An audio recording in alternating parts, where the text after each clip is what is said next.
Halo, assalamualaikum warahmatullahi wabarakatuh. Berjumpa lagi di channel YouTube saya, Faisal Jernang Aceh. Hari ini saya akan membahas yaitu mengenai tentang tanaman jernang, yaitu bibit jernang yang salah merawatnya sehingga berakibatkan fatal, yaitu mati. Kenapa bibit jenang ini bisa mati? Itu disebabkan dikarenakan oleh kelalaian kita juga.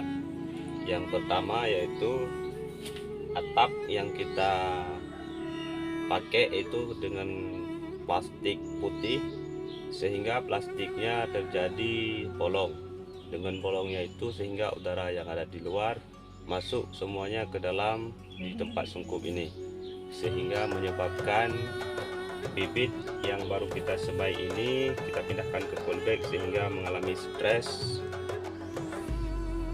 Ada juga satu lagi penyebab kenapa matinya bibit jernang ini, itu disebabkan dikarenakan adanya jamur yaitu yang berada di batang pohonnya, sehingga berakibatkan di bibit jernangnya.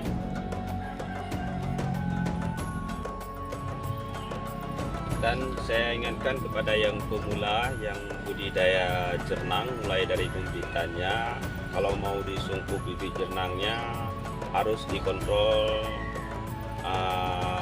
tiap hari ataupun 1 minggu sekali lah. Kita lihat sungkup kita apakah masih maksimal, masih untuk layak kita pergunakan. Kalau memang kurang layak, berarti kita dari awal harus berbenahnya, dipakainya yang bagus lah plastiknya, jangan sampai plastik yang kita pakai yang bekas, karena kita sungkup bibit jernang ini membutuhkan waktu sekitar minimal 4 bulan. Kenapa kita harus sungkup di bibit jernang ini? Dikarenakan bibit yang kita sungkup ini yaitu bibit yang baru kita cabut dari hutan ataupun di kebun kita, kemudian kita sungkupkan untuk menghilangkan stres. Nah, kalau kita tidak sungkup dia, langsung kita semai ataupun kita tanam ke lahan, ini bibit jernang ini akan mengakibatkan mati dia, karena waktu kita cabut dia sudah terpisah dengan tanah. Kalau dia sudah terpisah dengan tanah, ya otomatis dia susah untuk hidup. Ya, jalan satu-satunya yaitu kita masukkan ke polybag dulu, kemudian kita sungkupkan selama 4 bulan.